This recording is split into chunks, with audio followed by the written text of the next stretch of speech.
রচনা করা, সঠিক ইতিহাস জাতি এবং বিশ্বের সামনে তুলে ধরা অত্যন্ত গুরুত্বপূর্ণ। আমরা যখন দেখি রাজনীতিবিদরা ইতিহাসবিদ হয়ে যায়, এমনকি হাইকোর্টের জজও যখন ইতিহাসবিদ হয়ে যায়, যেটি শহীদ প্রেসিডেন্ট জিয়াউর রহমান সাহেবের স্বাধীনতার ঘোষণার বিরুদ্ধে রায় দিয়েছিলেন, সেটা ইতিহাস হতে পারে না, সেটা হয় প্রপাগান্ডা।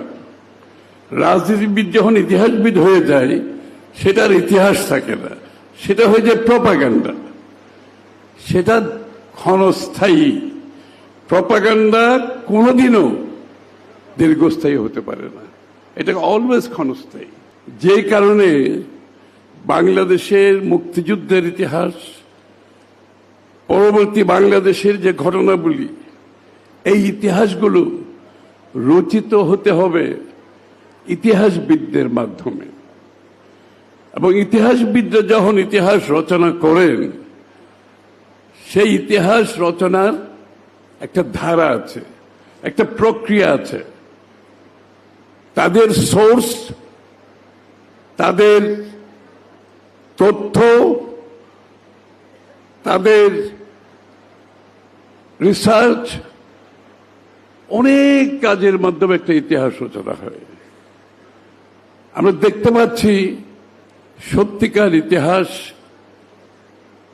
রচনায় আগামীর বাংলাদেশের যে গুরুত্ব এবং বাংলাদেশের ইতিহাসবিদদের সঠিক চিত্রটা তুলে দেওয়ার যে গুরুত্ব, সেটা আমাদেরকে অনুধাবন করতে হবে।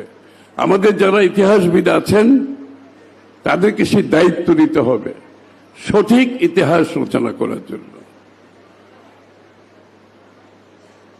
এই যে জিয়াউর রহমান সাহেবের ঘোষণা, জিয়াউর রহমান সাহেবের যে বিদ্রোহ, এগুলো তো বিভিন্ন বইতে আমরা দেখেছি। এমনকি আওয়ামী লীগের নেতাদের বইতেও, আওয়ামী লীগের বহু নেতাদের বইতেও জিয়াউর রহমান সাহেবের স্বাধীনতার ঘোষণার কথা বলা হয়েছে। তাজউদ্দিন সাহেব সহ ভারতীয় সেনাবাহিনীর উচ্চপদস্থ কর্মকর্তারা যারা যুদ্ধে জড়িত ছিল, তারাও কিন্তু এই কথাগুলো তাদের বইতে লিখেছে। বিশ্বব্যাপী যে মিডিয়া আছে, সেখানে এগুলো সব সম্বলিত আছে, সব লেখার মধ্যে।